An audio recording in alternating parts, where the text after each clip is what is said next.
I am doctor Swati और ये comparative politics previous year question का पार्ट 2 है। अगर आपने पार्ट 1 नहीं देखा है तो आप वो भी जाकर देख लीजिए। सारे क्वेश्चन बहुत इंपॉर्टेंट है, प्रीवियस ईयर में पूछे गए हैं। क्वेश्चन हिंदी और इंग्लिश दोनों मीडियम में है, लेकिन एक्सप्लेन मैं हिंदी में ही कर रही हूँ ताकि वीडियो लंबा ना हो ज़्यादा, लेकिन आपको ईजिली सब कुछ समझ में आ जाएगा। फर्स्ट क्वेश्चन देखते हैं। ये इसका 11th है, यानी एक पार्ट और है। 1 to 10 क्वेश्चन फर्स्ट पार्ट में सॉल्व कर चुके हैं। चलिए इस वीडियो का फर्स्ट क्वेश्चन देखते हैं। आधुनिक विचार जिसने जनतंत्र को वृहत व संचलित समाजों हेतु व्यवहार्य बनाया है, वो कौन सा एलिमेंट है? अधिकार है, विकेंद्रीकरण है, संघवाद है या प्रतिनिधित्व है? देखिए क्वेश्चन कैसे सॉल्व करेंगे। आपको चारों ऑप्शन राइट से लग रहे हैं, आपको सब कुछ जनतंत्र से जुड़े हुए हैं, लेकिन आपको ये देखना है कि जिसने लोकतंत्र को प्रैक्टिकल बना दिया है वो कौन सा आधुनिक विचार है। इसका राइट आंसर है आंसर सी, संघवाद। देखिए आप ऑप्शन बी और सी इसमें कंफ्यूज हो सकते हैं। देखिए विकेंद्रीकरण भी जो है वो जुड़ा हुआ है जनतंत्र से, सबसे ज्यादा आपको राइट यही लग रहा होगा। लेकिन देखिए जो विकेंद्रीकरण है वो पॉसिबल कैसे है? वो संघात्मक व्यवस्था से संघीय व्यवस्था अपनाने से पॉसिबल हुआ है। तो जो शासन प्रणालियां जो है हमने अपनाई हैं, जो भी उसमें संघीय व्यवस्था है, उसे विकेंद्रीकरण का एक सबसे मेन साधन माना जा सकता है। तो यहाँ पर राइट आंसर संघवाद होगा। आप समझिए, अगर संघवाद ऑप्शन में नहीं होता तो विकेंद्रीकरण आपका राइट आंसर होता। आप जो ऑप्शन मैक्सिमम में आपको लगता है ना कि जो सबसे ज्यादा राइट है, वही आंसर सही होगा। आप कंफ्यूजन से बच जाएंगे अगर आप इस चीज को अपना लेंगे। मैं अपने हर वीडियो में ये वाली बात कहती हूँ, क्योंकि 2-3 ऑप्शन ऐसे होते हैं जिसमें आपको कंफ्यूज किया जाता है। नेक्स्ट क्वेश्चन है, राजनीतिक दलों के सिद्धांत के संदर्भ में निम्नलिखित में से किसका प्रतिपादन मॉरिस डुवर्जर द्वारा किया गया है? ए, संरचना के आधार पर चतुर्वर्गीय वर्गीकरण, बी, द्विदलीय व्यवस्था, सी, संवर्ग पर आधारित दल, या डी, मिली जुली बहुदलीय व्यवस्था। मॉरिस डुवर्जर, इसके अंदर देखिए जब भी आप दलों का वर्गीकरण, दबाव समूह, हित समूह, इनके बारे में पढ़ेंगे तो थिंकर्स और उन्होंने क्या क्या उनका डिवीजन किया है, किस बेसिस पे किया है, वो आपको याद रखना है। इसका राइट आंसर है ए, संरचना के आधार पर चतुर्वर्गीय वर्गीकरण। देखिए जो मॉरिस डुवर्जर है उनकी एक बहुत फेमस बुक है political parties, their organization and equity in modern state, और इसमें इन्होंने क्या वर्गीकरण दिया है? क्रॉक्स, ब्रांच, सेल और मिलिशिया। ये डिवीजन मॉरिस डुवर्जर के द्वारा किया गया है। नेक्स्ट क्वेश्चन है, संसदीय सरकार में मंत्रिमंडल उत्तरदायी है किसके प्रति? मंत्रिपरिषद के प्रति, प्रधानमंत्री के प्रति, विधायिका के प्रति या राष्ट्रपति के प्रति?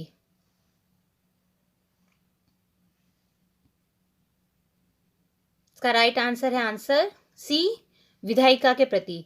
देखिए ये जो संसदात्मक व्यवस्था होती है उसमें जो कार्यपालिका होती है वो व्यवस्थापिका के प्रति उत्तरदायी होती है। ये बहुत उसका एक इम्पॉर्टेंट लक्षण है। और व्यवस्थापिका को ये राइट होता है कि वो कार्यपालिका द्वारा, अगर उसके द्वारा अपना उत्तरदायित्व, अपनी ड्यूटी नहीं निभाई जा रही है तो वो उसे अविश्वास प्रस्ताव के द्वारा हटा सकता है। नेक्स्ट क्वेश्चन, भारतीय संघवाद बल देता है किस पर? शक्तियों के विभाजन पर, राज्यों की सुदृढ़ता पर, राष्ट्रीयताओं के साथ समझौते पर, राष्ट्र की एकता पर?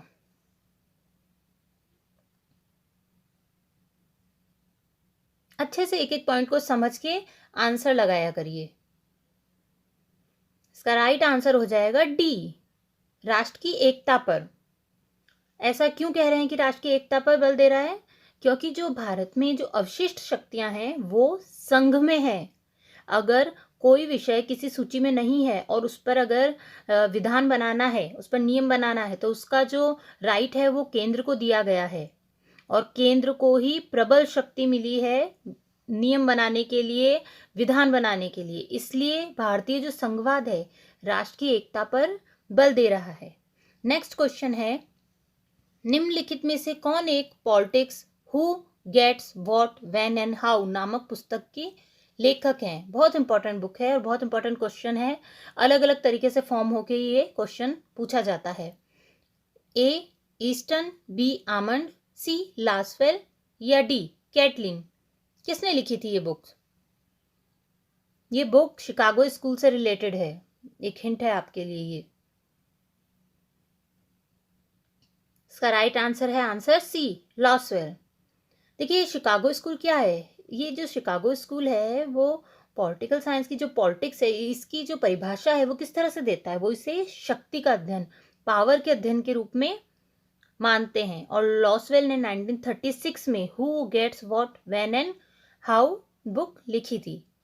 नेक्स्ट क्वेश्चन है, किस देश के बारे में यह कहा गया है कि यहाँ कोई संविधान नहीं है? स्विट्जरलैंड, रूस, चीन, ग्रेट ब्रिटेन। इजी क्वेश्चन है। अगर आपने अच्छे से सब देशों के कॉन्स्टिट्यूशन के बारे में जानकारी ले रखी है तो बहुत इजी क्वेश्चन है।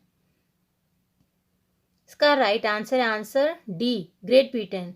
देखिए ग्रेट ब्रिटेन के जो व्यवस्था है उसके अंदर 2-3 पॉइंट है, आप याद रखिए उसके संविधान के बारे में कि जो ब्रिटिश संविधान है वो न तो किसी संविधान सभा द्वारा बनाया गया है और ना ही वो लिखित है, वो लेखबद्ध नहीं है।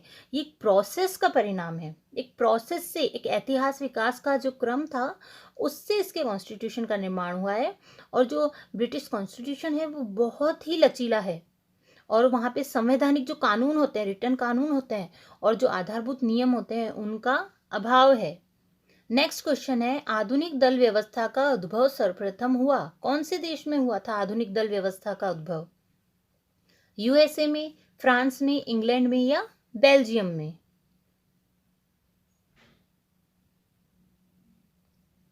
इसका राइट आंसर है आंसर सी इंग्लैंड के अंदर। ये जो मॉडर्न पार्टी सिस्टम है सबसे पहले इंग्लैंड के अंदर देखा गया था और वहां से इसका उद्भव माना जाता है। नेक्स्ट क्वेश्चन है, निम्नांकित में से किसने उदार एवं उग्र बहुदलीय व्यवस्था के बीच प्रभेद प्रस्तावित किया है? एम डुवर्जर ने, न्यूमैन ने, जी साराटोरी ने या एम वीनर ने?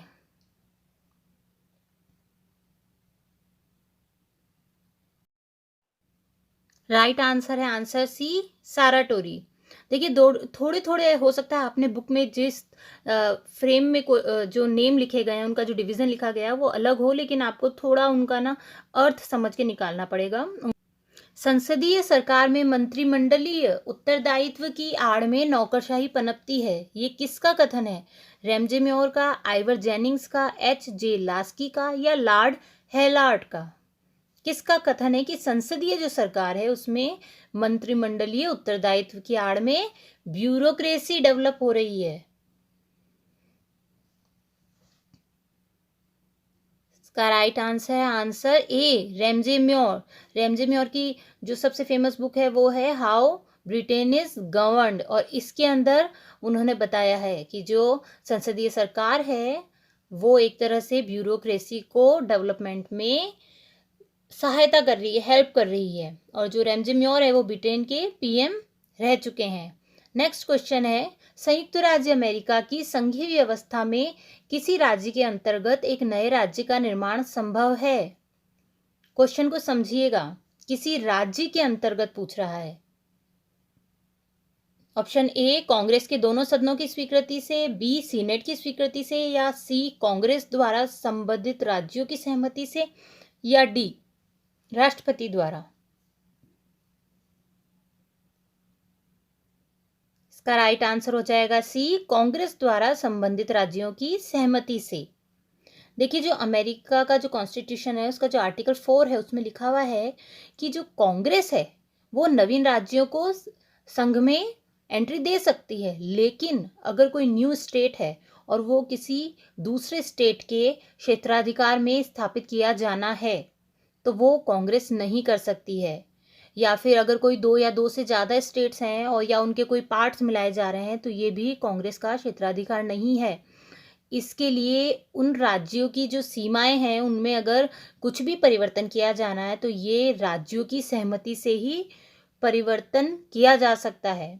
इसमें राज्यों को पावर दिया गया है कि वो जो स्टेट्स हैं उनके जो विधानमंडल या जो कांग्रेस हैं जब तक उनकी सहमति नहीं होगी, जब तक उनकी परमिशन नहीं होगी, किसी नवीन राज्य का निर्माण नहीं किया जा सकेगा। अगर आपको क्वेश्चंस पसंद आ रहे हैं, अगर आपको वीडियोस हेल्प कर रहे हैं, तो प्लीज़ चैनल को लाइक करिए, सब्सक्राइब करिए, शेयर करिए और नोटिफिकेशन का बेल ज़रूर दबा के रखिए ताकि आपको वीडियो टाइमली मिल जाए, क्योंकि मैं हमेशा पार्ट्स में डालती हूँ ताकि वीडियो लंबे ना हो, आपका कोई भी पार्ट मिस ना हो, इसलिए ज़रूरी है कि आपका नोटिफिकेशन ऑन हो। Thanks for watching.